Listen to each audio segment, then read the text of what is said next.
married for nearly 30 years. They had built a life together, raised 2 children, and watched them grow into independent adults.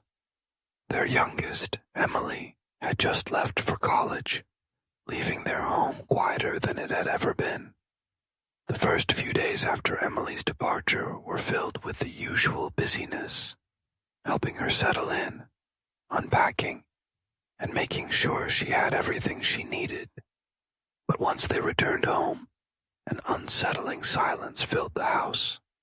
Mark, a man who had always been focused on his work as an architect, thought he would embrace the newfound peace.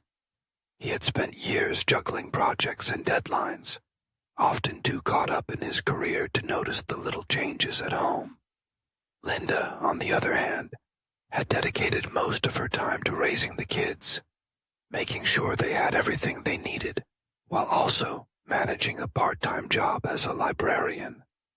That first morning without Emily, Linda woke up and instinctively went to check on her daughter's room, only to find the neatly made bed and an emptiness that sent a deep ache through her chest. She stood there for a moment, staring at the familiar posters on the wall, the collection of books Emily had left behind, and the little notes they had written to each other over the years. Mark found her there and placed a hand on her shoulder.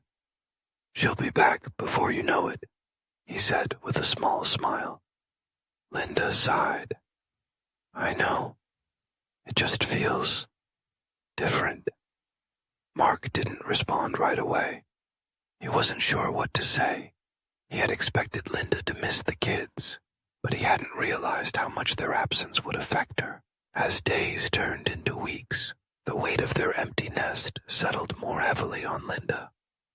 The house felt too big, too quiet. Dinners were no longer filled with chatter about school projects or weekend plans. Instead, she and Mark sat across from each other, eating in near silence. One evening, as they sat in the living room, Linda turned to Mark. "Do you feel it too?" Mark hesitated.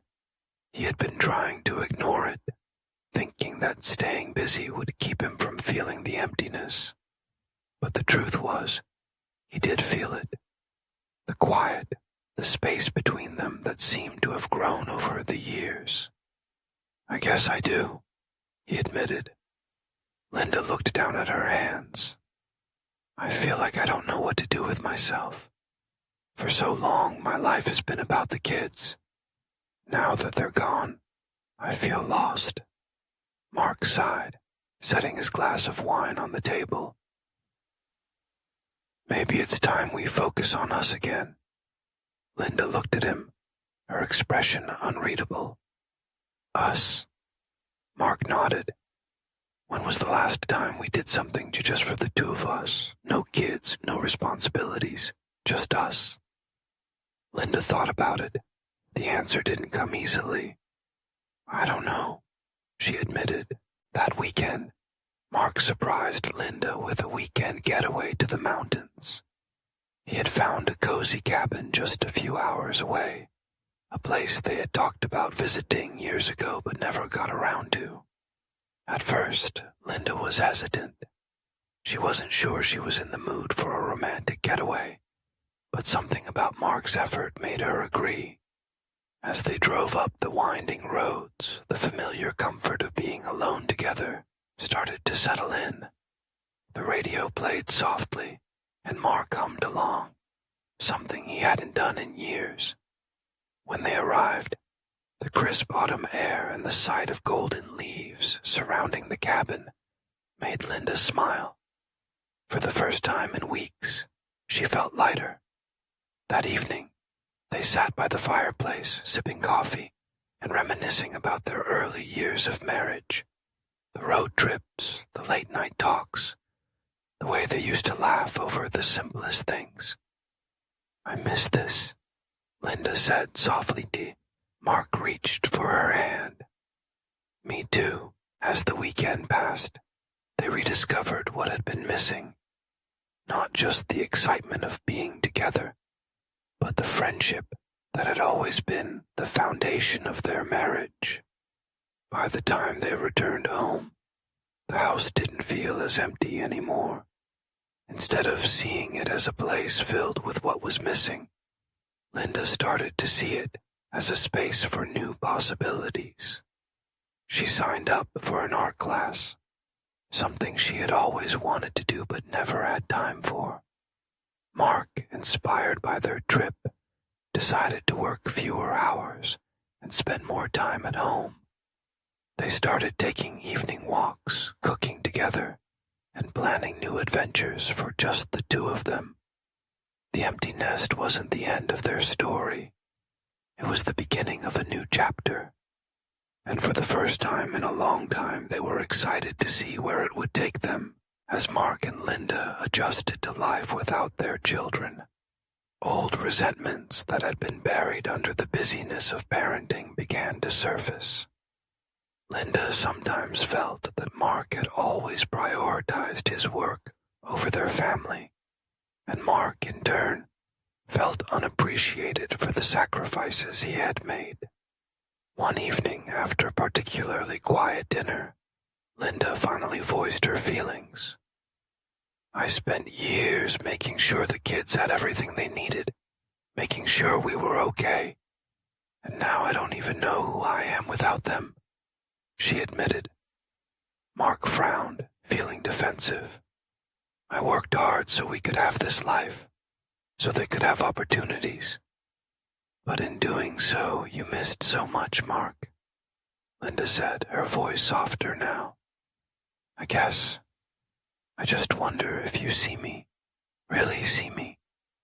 That conversation, though painful, became a turning point. It forced them to acknowledge the distance that had formed between them over the years and to make an effort to truly reconnect, not just as parents, but as partners. Inspired by their weekend getaway, Linda suggested that they start trying new activities together. She had always wanted to learn how to dance, and though Mark was initially reluctant, he agreed to take a ballroom dancing class with her. At their first lesson, Mark felt awkward and out of place, stepping on Linda's toes more than once. But as they practiced, they found themselves laughing, really laughing, something they hadn't done in a long time. The dance class became a weekly tradition, something they both looked forward to. It wasn't just about learning to dance. It was about rediscovering joy, playfulness, and each other. Though their children had moved out, Mark and Linda still struggled to redefine their roles as parents. Emily called home often, asking for advice on everything from laundry to handling college stress. Their older son, Jake, was starting a serious relationship, and Linda worried about how much space to give him.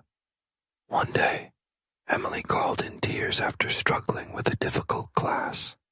Linda immediately wanted to offer solutions, but Mark gently reminded her, "Maybe she just needs us to listen." Over time, they learned to step back, not to interfere, but to be there when needed. It was a delicate balance, but they realized that their role as parents wasn't ending. It was simply evolving. As the months passed, Mark and Linda made a conscious effort to bring romance back into their marriage. It wasn't about grand gestures, but the small things, leaving little notes for each other, cooking dinner together, and occasionally surprising each other with thoughtful gestures. One evening, Mark came home with a bouquet of Linda's favorite flowers, something he hadn't done in years. She smiled, touched by the gesture. "You remembered," she said softly. "Of course I did," he replied. "I don't want to take you for granted." That night, as they danced in the kitchen, swaying to an old song that had once been theirs, they realized that their love story was far from over. It was simply entering a new, beautiful phase. One where they were not just parents, but two people still deeply in love. These additions deepened the emotional journey of Mark and Linda, highlighting the challenges and joys of rediscovering their marriage after their children leave home. Would you like me to integrate them into the full story?